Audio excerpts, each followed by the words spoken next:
Welcome to Football Today, team profiles and projections. And today we are looking at the Atlanta Falcons. And Justin, this is technically our first above average team because they come in our power rankings at 15th after a 7-10 season. 26th in scoring, 27th in EPA per play. On defense, I thought they held their own, right? 18th in scoring, but 12th in EPA per play. But Raheem Morris is in. He's been the Rams defensive coordinator the last few years. He brings along from the Rams their passing game coordinator, Zach Robinson, on the offensive coordinator side. And then Jimmy Lake, who's been the Rams assistant head coach after taking a year off when he was fired by the University of Washington. This team moved on from Arthur Smith, brought in Kirk Cousins, a team full of offensive talent and an offensive line to really make it work. They're ready to win the NFC South, but are they contenders to win the NFC, Justin? And that will be the million-dollar question, Bobby Skinner, and we're going to break it down over the next 25 minutes. Yeah, the football teams start getting a little bit more better, a little bit more fun, and the prep includes a lot of numbers that are in the top 15, top half of the league, better offenses, and the episodes are going to get a whole lot more fun from here on out too. But I want to start off with this question, and maybe a little bit of a thinking exercise. Bobby, when was the last time that we've seen an offense totally transform in terms of expectation and overall performance like this, like going from one year to the next, where they were 27th in offensive EPA per play, and then with an easy schedule this year, maybe you could see them top 10. And what it really comes down to is having the expectation of last year. The expectation of Desmond Ridder was try not to do anything that really hurts us, Desmond Ridder, to now Kirk Cousins, who can elevate everyone around him. Excuse me. Yeah, it's kind of wild to have a team that has this offensive line, Bijan Robinson, Drake London, Kyle Pitts, and yet it's not as good of as an offensive situation that Kirk Cousins left in Minnesota at the same time, right? That's my question to you, though. Let's go unit by unit, and that's my next note. What offensive system and infrastructure is better, the Falcons or the Vikings? The Falcons' running backs are better. The Vikings wide receivers are better by far. The Falcons offensive line is better. I think it is as a unit. Yes, absolutely. And the tight end, like Hawkinson is more complete, but is Pitts the better receiving weapon? So maybe the divide and maybe the tiebreaker is Kevin O'Connell as the offensive play caller. Well, I mean, what is Kevin O'Connell's history? Rams, Zach Robinson, right. Coming, the next guy up from the Sean McVay tree. And I think the play calling will be very similar, right? Like there's no reason for it not, because you have the same quarterback coming from the same system.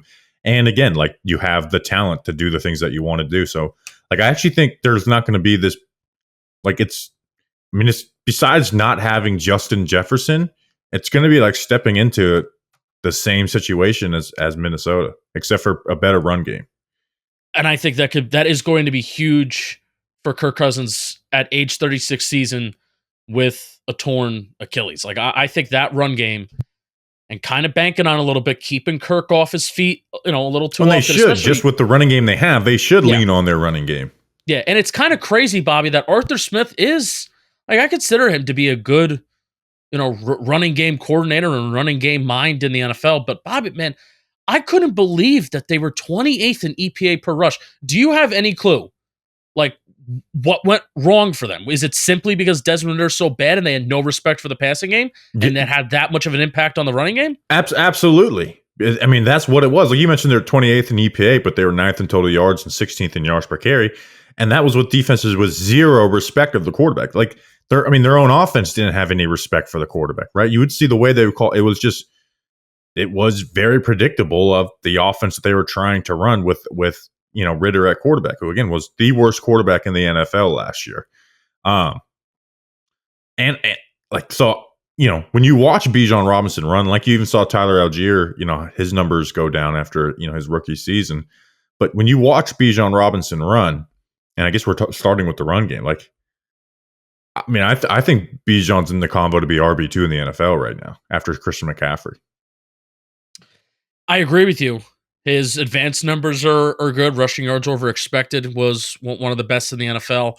Now, it's strange. You watch him and he's special, right? Like he's not a guy who dances. He makes you miss subtly, right? He doesn't need to throw the craziest juke. It's wasted movement. Bam. Little. Yeah, there's no wasted movement. It's quick. He's a threat on every single down as a receiver. He was fourth in NFL, in receiving for running backs last year. Sixth in running back scrimmage yards, top 10 in the NFL. It's 37 running backs with 850 scrimmage yards. Only Chris McCaffrey, James Cook, and Jalen Warren had more yards per touch. Like, I don't even think he's just in the conversation for RB2 in the NFL. He is my RB2 after Christian McCaffrey. Wow. It's strange, Bobby, because even though his yards per attempt was almost an entire yard better than Tyler Algier, the success rates numbers very much favored, and even EPA per attempt, favored Tyler Algier. So it was just such a weird dynamic of those two guys. And they gave Algier a lot of short yardage stuff. They did. Which, and picks up your success rate when it's, a 3-yard gain on 3rd and 1 or a 2-yard gain on 4th and 1. And again, that's why I like rushing yards over expected per attempt, because Algier was really bad in that category and Bijan was really good. So that's why I don't love looking at success rate all that much. That's why I love looking at EPA per play. I think success rate tells the health of an offensive line more so than it does or an offense. That's fair.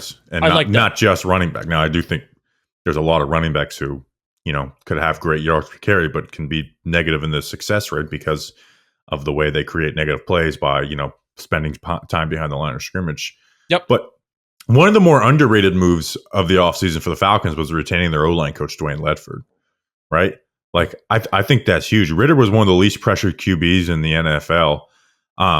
And really their only weak spot is the only projected weak spot is their center, Drew Dahlman, because he wasn't, very good in pass protection, but he's great in the run game. Right. And then you have Chris Lindstrom, who's probably the best guard in the NFL. You have a good offensive tackle duo with Jake Matthews and McGarry. McGarry isn't the best tackle in the world, but he's solid. And then, Matthew Bergeron, he had struggles, but he was solid for rookie standards, right? I love him. There was nothing alarming about his rookie season. He had the natural rookie struggles you see for an interior guy. And obviously he was coming from, moving from tackle at Syracuse. He should be, especially with this offensive structure under this offensive line structure with Dwayne Ledford, there should be a natural progression in his game. And this offensive line is ready to cook. I love that we skipped all the passing game stuff and went straight to the running game. No, but that's going to be Kirk Cousins' best friend this year. Because really, I'm going to even include Aaron Rodgers in this sentiment too.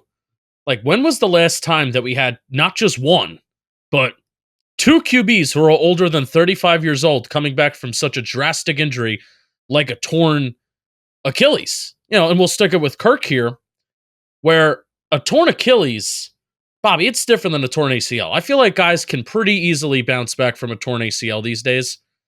I think a torn Achilles is a little bit different. Now, Kirk has never been a guy that's relied on his legs, but he has been a guy especially with the Vikings. Now they have a good tackle situation, but their interior it could be a little rough. Kirk has always kept his sack level very low. He had a higher pressure rate nearing 25%, but he's always kept the sacks down. And then Kirk Cousins last year had the third lowest. He was third lowest in QB responsible pressure rate. So Kirk Cousins has always been good at, hey, if he's going to have pressure on him, it's mostly going to be that offensive line's fault, and he's kept his sack rate low. There is no question of Kirk Cousins' mobility because he never had mobility, but with coming off this torn Achilles, how confident are you that he can basically just kind of get back to what the level that he is playing at or that he is capable of? Yeah, I think he'll be fine because he's not someone, like you said, who relied on his legs. Like you mentioned, he kept his sack numbers down, and he's playing behind a good offensive line. And you mentioned they're going to want to run the ball. This team is going to want to run the ball. Yeah. So I think he's going to be fine. And again, I'm excited for this passing offense, right?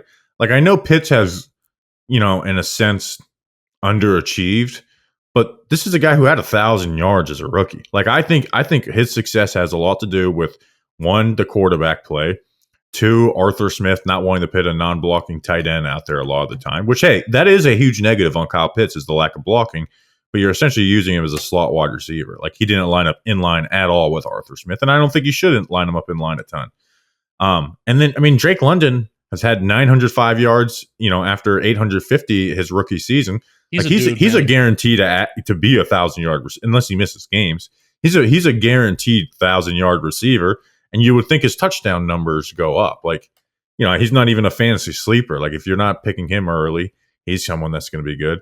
No, And I then, think he's a second round pick, which is crazy. And I want to stay on. I want to stake on the Drake London, Kyle Pitts here. And I know you want to get to talking about some of the other guys that they added to, like Rondale Moore, Darnell Mooney. But let's start with Drake London. I think he's one of the better contested catch guys in the NFL. And I think Kirk has made, I'm not going to say made wide receiver ones because Stephon Diggs is really good. Justin Jefferson is obviously really, really good. But wide receiver ones that can be wide receiver ones, damn, Kirk Cousins has made them look really, really because he has no fear of giving them. He lets them go out and be them. Like, he lets them go out there and win. He puts trust in those guys, and that's what he's going to get with London. I don't think Drake London's nowhere. Not I don't think he's nowhere near Justin Jefferson's level, but like, he's going to get opportunities where he just didn't have that. Right? He didn't have that with Ritter or Mariota. No, 1,000-yard guy. He's going to be targeted in the red zone. And, he's his first 2 years, he's been a guy that's caught contested balls over 50% of the time. I think he can do more, and I'm excited to see what more he can do. He separates well. Like, it's the same thing that kind of plagued him at USC is like bad quarterback. Like, it's like, he gets open. It's just when he's in the contested spots, like you mentioned, he does really well in those areas. Now, Kyle Pitts. I want to ask you about Kyle Pitts. Because you now have somebody, Zach Robinson's coming over for the Rams, where the Rams run 11 personnel, right? Where the NFL average is like, 62%, and the Rams are way above that. And the Falcons were, probably the team we talk about it with, now that he's with the Steelers and now that Arthur Smith is with the Steelers, how, they're going to be using two tight ends a lot. And there's no other coordinator and no other play call in the NFL that probably uses those two tight end sets more than Arthur Smith. So this is a complete opposite situation. And also the Rams just never use sets with two tight ends as well. So where does Kyle Pitts kind of fit into this?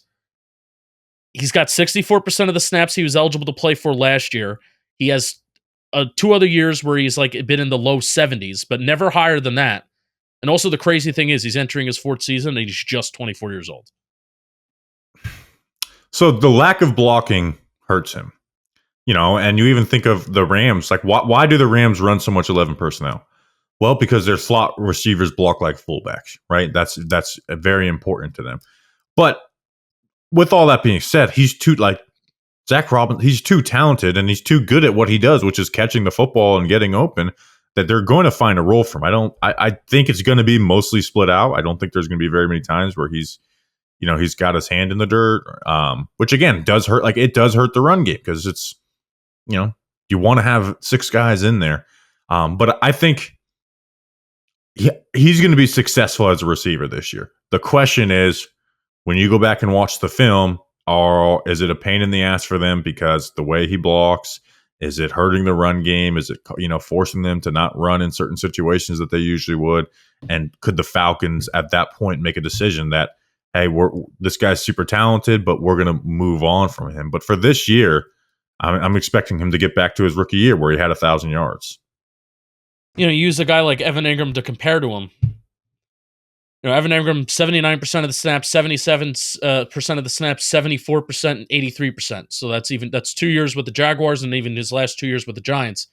He's played over 74% of the snaps each of the since 2019. And Kyle Pitts has not played over 75% of the snaps in his first 3 seasons. So that's really what I'm interested to see is not only how are they going to use him, but even how much are they going to play them? Because are they going to view the lack of blocking as that much of a detriment to take him completely off the field like Arthur Smith did, or as a big slot, which I feel like fans like to say, oh, let's just use this tight end as a big slot, but I feel like that doesn't always fully happen in the NFL.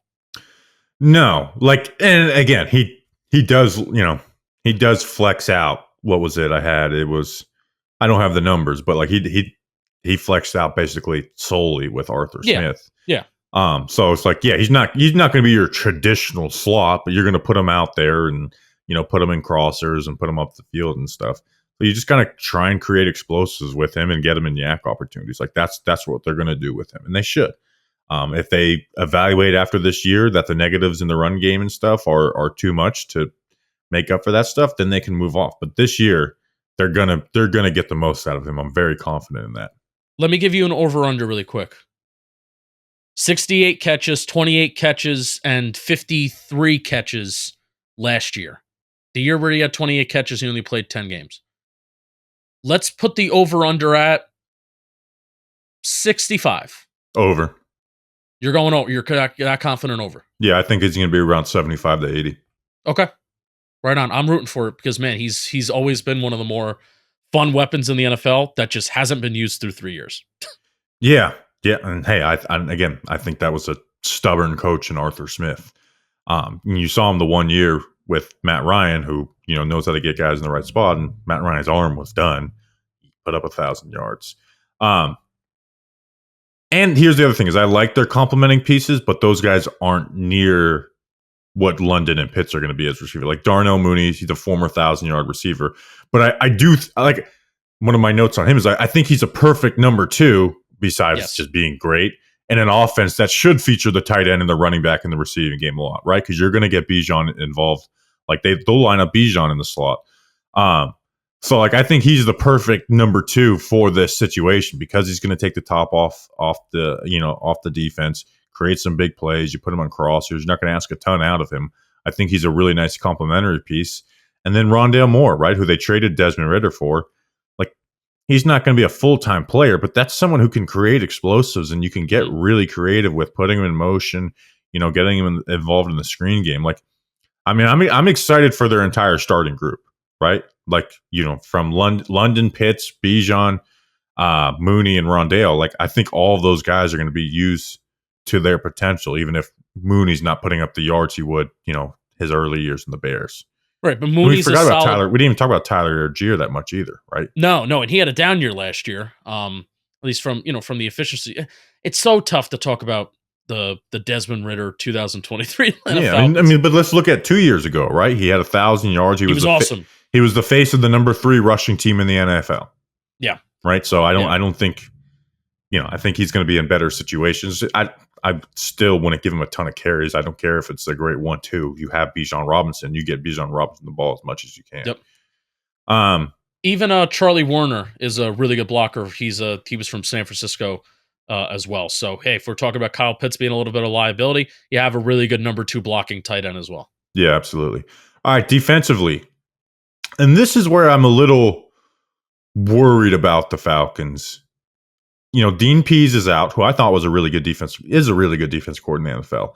You bring in Raheem Morris and Jimmy Lake. The bulk of Lake's career comes from college. They ranked 18th in scoring last year, which isn't bad, considering their talent. But this is the team that needs to create negatives. They need to find a way to create negatives, right? They are 21st in sacks, 30th in interceptions, but they were, 4th in success rate. They just weren't able to turn the ball over. And we're talking about a team that was 21st in sacks. And, when you bring Raheem Morris over, the Rams were 25th in pressure rate. And they had a guy named Aaron Donald. They had a young guy like Kobe Turner, who was a really good rookie season. And they lost their 2 best pass rushers in Calais Campbell and Bud Dupree. That's a third of their sack production. That's 30% of their total pressures. Grady Jarrett is their best guy in the front. And he's coming off of a torn ACL at 31 years old. Right. Yeah, so besides Grady Jarrett, what player are you looking at on this Falcons front that's putting a little scare in you? And he's scaring me? No, nobody. But there is someone who I have as my X factor on this front. Do you want to get to him? Yeah, I'll just say Arnold Ebiketie. Like he put up good efficiency numbers last year, but he only played a third of the snaps. Like he needs to become a full-time player and grow. And I want to take this opportunity to talk about the Michael Penix draft pick, right? And that's what's so frustrating about the Penix pick. Like, forget the fact that you're taking an old rookie and going to sit him for 2 years. I don't think he's going to be good anyways, right? I know Falcons fans are probably in the denial stage right now where it's like, oh, Jordan Love, blah, blah. The situations aren't the same. But this is a team that made a win-now move in Kirk Cousins, and they were primed to take a defensive player and have their number one, pick the number 1 edge in the draft, whoever was their favorite, whether it was Latu, Verse, or Dallas Turner. And it just, you look at this defense, that's, you know, I'm so worried about this defensive line, right? Like Calais Campbell was their best player last year. Grady Jarrett is their second best, but he's coming off the injury, and then Bud Dupree was their best edge player. Like, and they didn't replace it at all. I mean, they drafted some guys, but I don't expect Ruke or Horohoro and Trice and Dorless to step in and fix the problem. No. If anything, like drafting a guy like Braylon Trice is a little similar to the guys that they already have there now, and they haven't fully worked. I guess I still have a little faith in EBKD, but he out of all the Penn State, he put up good efficiency numbers. He needs to become a full-time player. He needs to be a guy, even if we're not talking about him as some great edge or whatever, that puts up 8 sacks, 10 QB hits, and be middle of the pack, like in the 20s for total pressure, because they really have no one else on this group to do it. So someone's going to have to get to the quarterback. He can be the best of a bad bunch.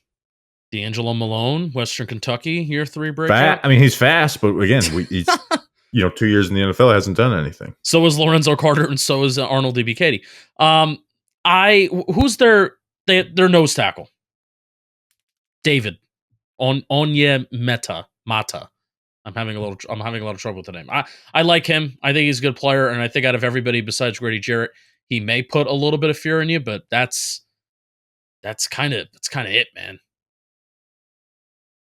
You're muted. Yeah, it's a struggle. Here's where I'm most interested in, to see how these two guys do in this defense, because I love Caden Ellis and Nate Landman, right? Those are two guys I really like. I think Ellis is pretty underrated when talking about linebackers. They were number 1 in EPA per play in run defense last year. Nate Landman was number 2 in run stop rate after Jeremiah Owusu-Koramoah and Cleveland. They're just both smart, aggressive linebackers who don't miss tackles. Like I rated them as my number 3 linebacker duo after the 49ers and the Jets. But does the defensive change hurt their production on this defense? Like, can they still be a top? I think they can still be a top run defense, but like we can also see them falling off this year too. Yeah. So basically, talk to me a little bit about Raheem Morris's like identity as like a coordinator, a play caller, and what his I know it's too high, and that's he was one of the the founding one of the founding ish fathers of that, right? The too high mentality. Talk to me a little bit about him and if they can continue the same rate that they're stopping the run. Yeah, it's like you said, they didn't get a ton of pressure this past year for the Rams, despite having some of the talent to do that stuff. But it's more of a reactive defense than a go out and get you, right? And that's where like they're going to send and they're going to need this, right? Where they give you a look of sending a blitz, they drop one guy out, send one guy in. That's going to be their way to try. They're going to try and create free rushers without rushing 5-6 plus guys. But once you get to start playing the big boys and you don't have the guys that can win up, like those can only do you so much. And it also can leave you vulnerable in the run game as well. Yeah, but that's what I'm worried about, because this was a defense last year that had some really good numbers. They were top 5 defense inside the red zone and on third down. So those are 2 numbers that, hey, if you repeat that, you got a shot. If you're allowing field goals instead of touchdowns, which typically, some too high defenses and teams that allow stuff up front, some of them are usually pretty good at allowing field goals instead of touchdowns. And if you can getting off the field on third down is sometimes the problem to the bend don't break defenses. But but they did a good job of that as a unit last year. But now they have a different defensive play caller. So how are they going to do? I just don't know. Yeah, again, that's my worry. Is like they're probably going to be better overall coach. Bring in Zach Robinson. Seems like Arthur Smith kind of rubbed people the wrong way, but that's a worry. What I am interested to see with Raheem Morris is what he does with Jesse Bates, right? Like Jesse Bates I think he made All-Pro last year. It was so critical for them. And I think Raheem Morris is going to ask a lot of him, right? Like their team had 8 interceptions last year. Bates had 6 of them, right? So like the worst turnover team in the NFL. You've got AJ Terrell as their cornerback 1. in the secondary. I have a take on this, and we haven't done like this team should go sign someone because we're going to be putting these out in a month. But we're recording this on July 19th, Justin. So I don't know what day people are listening to this on. I'd be knocking on the door of Adoree Jackson, Stephon Gilmore, or Patrick Peterson if I were the Atlanta Falcons. Like it just makes so much sense to bring Adoree Jackson into this. He's 28 years old. You can even give him a 2-year contract. You put him, as a cornerback too, next to AJ Terrell with Jesse Bates behind them. I think that can really raise the ceiling of this defense with some of the issues they have up front. Because I don't have a lot of faith in Phillips. He played well towards the end of the year, but he's also 5'9" with 29-inch arms. He's never going to be super successful on the outside. You'll have Mike Hughes and D. Alford battling for nickel corner. I just feel like bringing in a strong outside corner presence to be that second corner could do a lot for this defense. This is going to be a team that's going to have to make moves in season to get through the year cap-wise. They only have $3 million in cap space right now. I mean, that could easily they're in a win now mode though. Like there's no, for them to go sign Adoree Jackson for $6 million per year, I think it'd be really worth it for them. I agree with you. But they're going to have to move money, and this is one of the first teams that I'm looking at their current salary cap and saying that, damn, they're not going to make it through the year with what they currently have compromised. So keep an eye out for that. And then also the interesting thing with AJ Terrell, I agree with you, by the way. Like this, I think this defense really does need another corner. But the interesting thing with AJ Terrell, and now I'm having doubts on who I want my X factor to be, either an offensive player that we talked about or AJ Terrell. He doesn't have an interception since he was second team All-Pro in 2021. He had 3 interceptions that year. Obviously a second team All-Pro. And he's been good and solid since then, but just not the same impact stuff that you saw a couple years ago. Yeah, I don't judge corners too much on, especially when they're the number one corner on a team that doesn't have great corners around. They're just not getting the ball thrown there. I mean, how many times we can look this up real quick. How many times? He was targeted 76 times according to PFF last year. And a full slate? Yeah, he played 1,000 snaps. So, I mean, 4 times per game he's being targeted. So, yeah, I'm looking up these stats right now. But it was less than that in 2022 and in 2021. 2022, he didn't play a full season. Yeah, 2022 was a little rough for him. Yeah, I mean, yeah, they need to, but that's a challenge for this defense. Is like create some type of negative plays, because they didn't get any sacks, they didn't get any interceptions. So it's like, that's great that you're 4th in success rate defensively, but you're never getting the ball back, and it's hard to consistently win that way. Now, again, turnovers can be, you can go from being the worst interception team in the NFL to being top 10, and we've seen teams do that. Right. Especially when they have a Jesse Bates on their team, but you can't be relying on one player to create all your turnovers. So let's transition it here. Here is the Atlanta Falcons' best friend this year.